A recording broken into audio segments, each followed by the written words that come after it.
I, 22F, was asked to go visit this bartender, 23M, and drive us both home when he got off since his car is in the shop.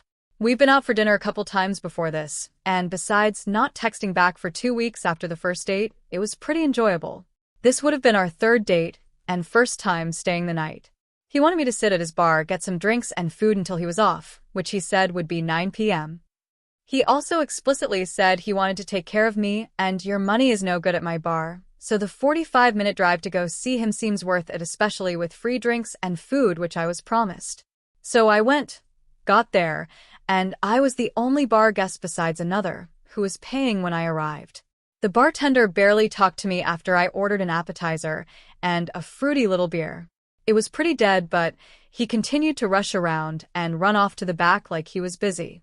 About 30 minutes into me sitting at the bar rail doing some homework while the bartender walks around, tries to show off his bar flair, talks to the servers as they check out, another customer walks in.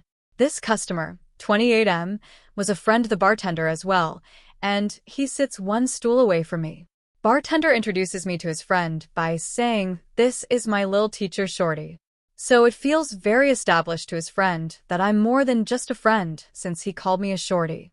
The friend talks to me, asks me what I'm working on, and continues asking life questions no matter how much I put my head down and try to read. However, the friend is engaging and funny, so it starts to feel like I'm on a date with the friend instead of the bartender. Bartender occasionally comes over and talks to his friend, but the conversation is always about their mutual friends and specific topics I know nothing about. So I just read while they talk, and the bartender walks away, and the friend talks to me some more.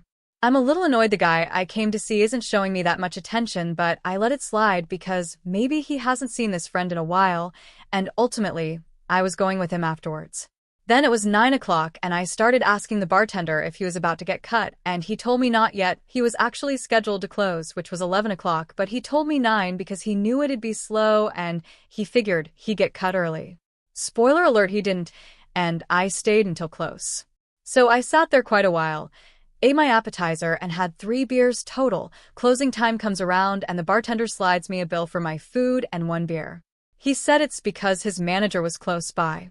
As someone who also works in a chain restaurant, I kind of understood, but I was still a little confused why he wasn't just paying for my food after telling me he's going to take care of me.